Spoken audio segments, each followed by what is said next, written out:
नमस्कार दोस्तों, स्वागत है आप सभी का एक बार फिर से। मैं अल्ताज खान और आज हम बात करेंगे देश दुनिया की सभी मुख्य खबरों की। सबसे पहले नजर डालते हैं सुर्खियों पर। योगी सरकार ने कानपुर में मुहर्रम के जुलूस निकालने पर लगाई रोक, मुसलमानों के खिलाफ लिया है फैसला। मुस्लिम समुदाय योगी के फैसले से नाराज। बेरोजगारी के मुद्दे पर राहुल गांधी ने प्रधानमंत्री मोदी को घेरा, बोले सवाल पूछो तो राजा हो जाता है गुस्सा, रोजगार देना इनके बस की बात नहीं।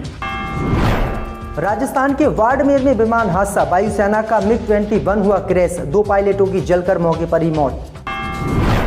कांग्रेस अध्यक्ष सोनिया गांधी से अमर्यादित व्यवहार को लेकर घिरी स्मृति ईरानी, पार्टी ने पूछा ये कौन सी मर्यादा है, बताए भाजपा।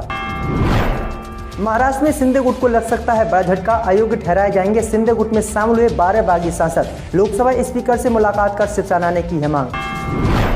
मानसूनी सत्र से निलंबन के विरोध में संसद में सांसदों का 50 घंटों का धरना जारी, रात में मच्छरदानी लाकर सोए सांसद, निलंबन रद्द करने की मोदी से कर रहे हैं मांग। पाकिस्तान में भारी बारिश से 111 लोगों की हुई मौत, बलूचिस्तान में 6000 से अधिक घर हुए क्षतिग्रस्त। इजराइल के सुप्रीम कोर्ट ने आतंकवादियों की नागरिकता रद्द करने का दिया आदेश, फैसले पर उठ रहे हैं सवाल। अब खबरें जानते हैं दोस्तों विस्तार से। इसी बीच पर तो दोस्तों अगली खबर की ओर, तो योगी सरकार ने कानपुर में मुहर्रम का जुलूस निकालने पर लगाई रोक, मुसलमानों को दिया झटका। जी दोस्तों, आपको बता दें कि उत्तर प्रदेश के कानपुर में योगी सरकार और बीजेपी के दबाव में मुस्लिम समुदाय ने इस साल मुहर्रम पर जुलूस नहीं निकालने का फैसला किया है। समुदाय ने किसी भी अप्रिय घटना की संभावना से बचने के लिए इस साल ये फैसला लिया है। दरअसल आपको बता दें कि कोविड महामारी के कारण पिछले 2 वर्षों को छोड़कर यहाँ कई वर्षों से जुलूस निकाला जा रहा है। हालांकि इस साल जुलूस निकालने की संभावना मुसलमानों में थी, लेकिन बीते ही दिनों योगी सरकार ने यहाँ पर दंगा हुआ था, जिसके बाद कई मुसलमानों के घरों पर बुढ़िया चलवा दिए थे और इसी से मुसलमान बुरी तरह से डरे हुए हैं कि कहीं अगर हमने जुलूस निकाला और हिंदूवादी संगठनों ने यहाँ पर दंगा फैला दिया तो फिर से हमारे घरों पर बुढ़िया चलाया जा सकता है, हमारे लोगों को जेल में डाला जा सकता है। इसलिए मुसलमानों ने बड़ी समझदारी से फैसला लेते हुए इस बार कानपुर में ताजियों के साथ जुलूस निकालने से साफ इनकार कर दिया है और योगी सरकार को ये बड़ा झटका दिया है। तो ये बड़ी अपडेट आई दोस्तों कि योगी सरकार किस तरह से मुसलमानों का उत्पीड़न लगातार उत्तर प्रदेश में कर रही है, जबकि कांवड़ियों को खुली छूट योगी सरकार ने इस बार दी थी और उन पर पुष्पों की वर्षा भी की गई थी। इसी बीच पर तो दोस्तों अगली खबर की ओर, तो बेरोजगारी के मुद्दे पर राहुल गांधी ने प्रधानमंत्री मोदी को घेरा, बोले सवाल पूछो तो राजा को आ जाता है गुस्सा। यह दोस्तों आपको बता दें कि कांग्रेस पार्टी के पूर्व अध्यक्ष राहुल गांधी ने देश में रिकॉर्ड तोड़ बेरोजगारी के मुद्दे पर एक बार फिर से केंद्र की मोदी सरकार को निशाने पर लिया है। सरकार द्वारा मुहैया कराए गए आंकड़ों का जिक्र करते हुए राहुल गांधी ने कहा कि मोदी सरकार ने 8 सालों में युवाओं को रोजगार के नाम पर कुछ नहीं दिया। जब सवाल पूछा जाता तो सरकार को गुस्सा आ जाता। राहुल गांधी ने ट्वीट कर आगे कहा कि 22 करोड़ युवा 8 सालों में सरकारी नौकरी के लिए कतार में देश में लगे रहे, नौकरी मिली सिर्फ 7.5 लाख लोगों को, यानी 1000 में सिर्फ 3 लोगों को।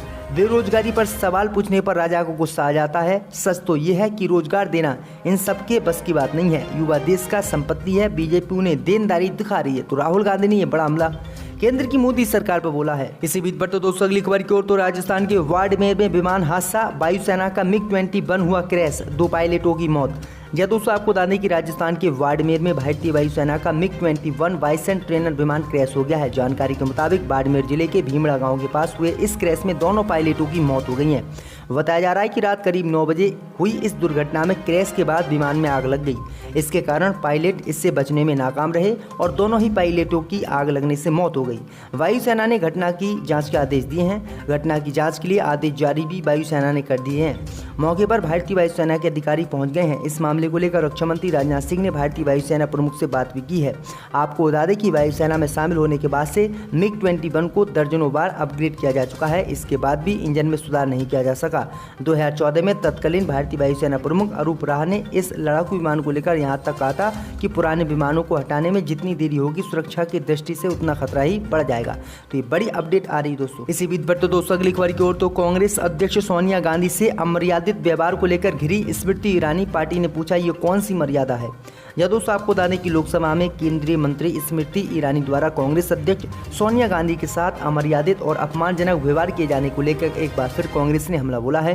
कांग्रेस ने कहा है कि सोनिया गांधी जी बीजेपी की एक सांसद रमा देवी से बात कर रही थी। स्मृति ईरानी ने सोनिया गांधी जी को घेरकर बड़े ही अपमानजनक लहजे में उनको अपशब्द कहे।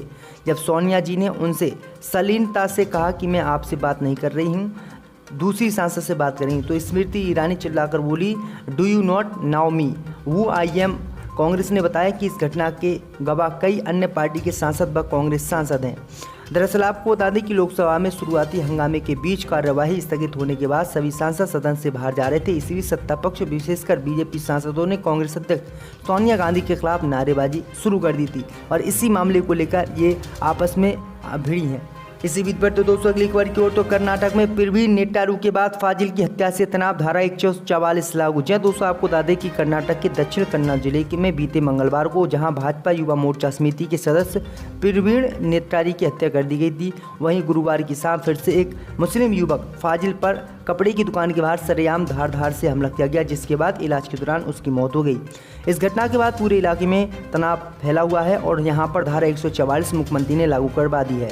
दक्षिण कन्नड़ जिले में ये दूसरी घटना है। पुलिस अलर्ट मोड पर है। घटना के बाद कर्नाटक के सीएम बसवराज मुंबई ने कहा है कि अशांति ना फैले, इसलिए हम उत्तर प्रदेश की योगी सरकार के योगी मॉडल को लागू कर देंगे। आपको बता दें कि योगी मॉडल लागू करने की मांग की जा रही थी। इस पर उन्होंने कहा कि अगर स्थिति की मांग हुई तो उत्तर प्रदेश में चल रही सरकार के योगी मॉडल को राज्य में लागू किया जाएगा। दरअसल आपको बता दें कि उत्तर प्रदेश में अगर इस तरह की घटना होती है तो योगी आदित्यनाथ आरोपियों के घरों पर बुलडोजर चलवा देते हैं और ऐसे ही बुलडोजर अब कर्नाटक सरकार भी चलाना चाहती है। इसी बीच पर तो दोस्तों अगली खबर की ओर तो अयोग्य ठहराए जाएंगे शिंदे गुट में शामिल हुए 12 बागी सांसद। लोकसभा स्पीकर से मुलाकात कर शिवसेना ने की है मांग। जब दोस्तों आपको बता दें कि शिवसेना अपने बागी सांसदों के खिलाफ लोकसभा स्पीकर के पास पहुंच गई है। शिवसेना नेता संजय रावत ने गुरुवार को लोकसभा अध्यक्ष ओम बिरला से मुलाकात कर एकनाथ शिंदे गुट के 12 बागी सदस्य को अयोग्य घोषित करने की मांग की है। शिवसेना ने गुरुवार को आह्वान करते हुए अपने उन 12 बागी सांसदों को अयोग्य ठहराने की मांग की है जो मुख्यमंत्री एकनाथ शिंदे के नेतृत्व वाली प्रतिबंधित खेमे में चले गए हैं। आपको बता दें कि सांसदों के शामिल होने के 10 दिन बाद ये मांग की गई है, जब सांसदों ने शिंदे समूह में राहुल सेवाले को अपने संसदीय दल के नेता के रूप में नामित किया और यहां तक कि लोकसभा अध्यक्ष ओम बिरला को एक पत्र भी सौंपा। बता दें कि शिंदे गुट में शामिल होने वाले शिवसेना के 12 सांसदों ने राहुल सेवाले को अपना नेता और 5 बार की सदस्य भावना गवली को पार्टी का मुख्य चीफ व्हिप घोषित किया था। तो ये बड़ी अपडेट आ रही दोस्तों, इनको देखते हैं लोकसभा स्पीकर अयोग्य घोषित करते हैं या फिर नहीं। इसी बीच पर तो दोस्तों अगली खबर की ओर तो पाकिस्तान में भारी बारिश से 111 लोगों की मौत, बलूचिस्तान में 6000 से अधिक घर क्षतिग्रस्त। जब दोस्तों आपको बता दें कि पाकिस्तान में 1 जून से शुरू हुई मानसूनी बारिश ने बलूचिस्तान में 111 लोगों की जान ले ली है।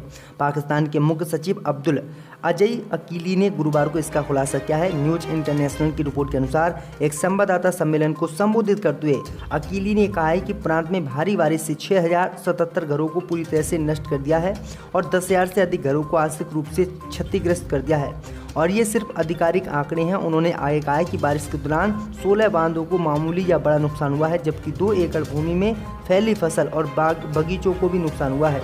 वे आपको बता दें कि इसके साथ ही उन्होंने कहा है कि पाकिस्तान में भारी बारिश के कारण अब तक 111 लोगों की मौत हो गई है और बलूचिस्तान में 6000 से अधिक घर नष्ट हो गए हैं। तो ये बड़ी अपडेट आई दोस्तों कि पाकिस्तान में बारिश ने तबाही मचा रखी है। इसी बीच पर तो दोस्तों अगली खबर की ओर तो संसद में सांसदों का 50 घंटों का धरना जारी, रात में मच्छरदानी लगाकर सोए, निलंबन रद्द करने की कर रहे हैं मांग। जब दोस्तों आपको बता दी बड़ी खबर सामने निकल कर आई दोस्तों कि केंद्र की मोदी सरकार द्वारा कांग्रेस सहित अन्य पार्टियों के सांसदों को निलंबित किए जाने को लेकर अब मोदी सरकार की मुश्किलें बढ़ गई हैं। दरअसल आपको बता दें कि निलंबन वापस लेने के लिए संसद में सांसदों का 50 घंटों का धरना जारी है।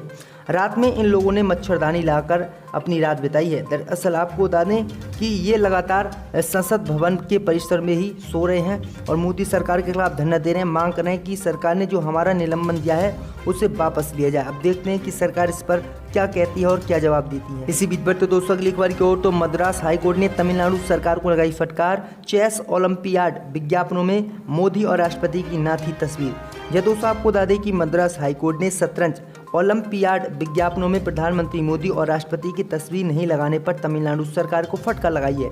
Chief justice M.N. भंडारी और जस्टिस S. अनिति की पीठ ने दोनों की तस्वीर शामिल नहीं करने के संबंध में राज्य सरकार द्वारा दिए गए कारणों को खारिज किया है। मद्रास हाईकोर्ट की मदुरा बेंच ने स्टालिन सरकार को ये सुनिश्चित करने का आदेश दिया कि राष्ट्रपति और प्रधानमंत्री दोनों की तस्वीरें शतरंज ओलंपियाड 2022 से संबंधित सभी विज्ञापनों में दिखाई दें। इसके साथ ही बेंच ने ये भी कहा कि राष्ट्रपति और प्रधानमंत्री की तस्वीर वाले विज्ञापनों में छेड़छाड़ करने वालों के खिलाफ सख्त कार्रवाई की जानी चाहिए। पीठ ने कहा है कि सार्वजनिक कार्यक्रमों के मामले में राष्ट्रीय हित और उच्चतम न्यायालय के निर्देशों को ध्यान में रखते हुए ये सुनिश्चित किया जाना चाहिए आपको बता दें कि 28 जुलाई से 10 अगस्त तक मामल्लापुरम में होने वाले 44वें शतरंज ओलंपियाड के सभी विज्ञापनों में केवल राज्य के मुख्यमंत्री M.K. स्टालिन की तस्वीर के इस्तेमाल था और इसमें प्रधानमंत्री मोदी और राष्ट्रपति की तस्वीर नहीं लगाई गई थी। इसी से हाईकोर्ट नाराज हुआ और अब फटकार हाईकोर्ट ने लगाई है। इसी बीच पर तो दोस्तों अगली खबर की ओर, तो इजराइल के सुप्रीम कोर्ट ने आतंकियों की नागरिकता रद्द करने का दिया आदेश, फैसले पर उठ रहे हैं सवाल। जी दोस्तों, आपको बता दें कि इजराइल के सुप्रीम कोर्ट ने सरकार से आतंकवाद और देश विरोधी गतिविधियों में शामिल दोषियों की नागरिकता रद्द करने की इजाजत दे दी है। सुप्रीम कोर्ट चीफ एस्तेर हयूत ने नेतृत्व में 7 जजों के पैनल ने इस संबंध में फैसला सुनाया है। बेंच ने कहा है कि एक व्यक्ति को इजराइल के खिलाफ विश्वास के उल्लंघन का दोषी पाया गया है। इस तरह के दोषी जो आतंक, देशद्रोह, जासूसी या शस्त्रापूर्ति जैसे कामों में लिप्त मिलते हैं, उनकी नागरिकता रद्द की जा सकती है। भाई आपको बता दें कि नागरिकता रद्द होने के फैसले पर अब सवाल उठ रहे हैं। लोग कह रहे हैं कि क्या इजराइल इस तरह की कार्रवाई करेगा। तो देखते हैं दोस्तों क्या क्या कार्रवाई इजराइल अब करता है।